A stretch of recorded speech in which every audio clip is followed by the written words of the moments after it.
Hey, what's up? I'm making this video to talk about ring training, since a lot of you have been, of course, locked down since the last few months, and that a lot of gym aren't reopened yet or aren't really accessible yet, just like mine, since I need to book sessions online and be in waiting list and everything. I feel the need to share this video since I have been blessed to have a few rings the last few weeks, and to be able to use them. So ring training is something really not made for beginning as a trainee, and this is something that even a lot of advanced lifters who are in weightlifting, powerlifting, or even bodybuilder struggle to, since there is a lot of balance, there is a lot of mobility required, a lot of coordination, proprioception, of course.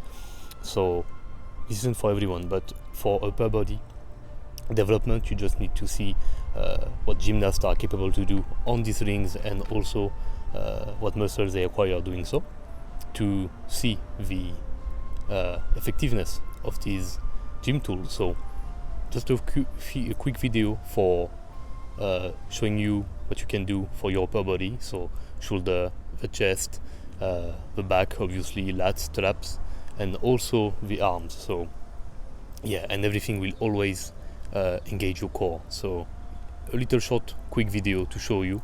If you have a ring, be sure to take advantage of it, and if you don't have a ring, think to acquire some, because this is going to be something that will last you your whole life, and which is going to be quite helpful for a lot of things: shoulder prehab, core work, if you don't have to waste some time doing your abs or everything.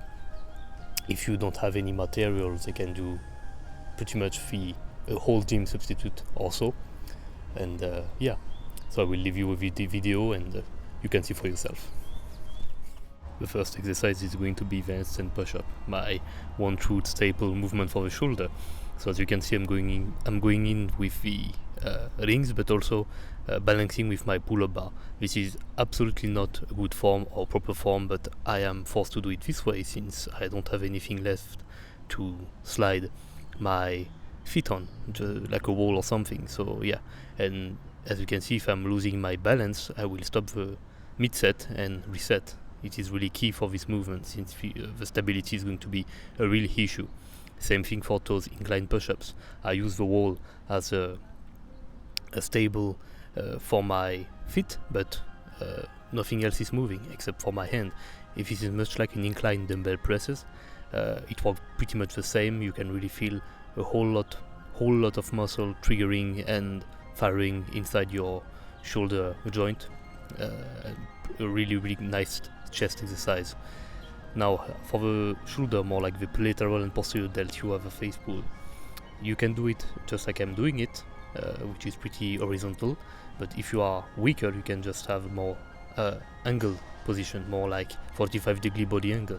This is going to be key for the rhomboid, the traps, the real delt, the lateral delt, but also the external rotators or the rotator cuff. You can really go ham on the volume on this, since this is going to be both shoulder health, longevity, stability, and isolation work.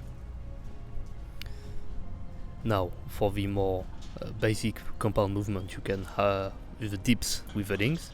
As you can see here, I'm doing it inside. I'm pretty close for the camera, but you can see what I'm doing. I'm having a whole body position, my abs are flexed, and I'm trying to go as low and in front of me as possible, low and forward, which is going to be key for a complete chest development. And if you just want more triceps, try to keep more vertical. This is exactly the same, but the mobility is going to be high in those exercises, especially for the serratus. Same thing here for the triceps extension. Here you can see I'm doing a loose form. I'm doing a rolling tricep extension. This is really great to recruit and stretch and flex more the long head of the triceps, which is behind the arm, but also more easier on the joint, especially for the elbow and the wrist. Since the wrists here are pretty free, but more free than a dumbbell, and since it is a closed chain movement exercise, you will have to make sure that everything is properly maintained in position. And much like the Triceps Extension, for the curl it's exactly the same. Your wrist will be key to have a proper position and a proper firing of forearms and biceps. You need to spin them, but also do some kind of anti-flexion and OT-rotation movement. So really more demanding on the wrist.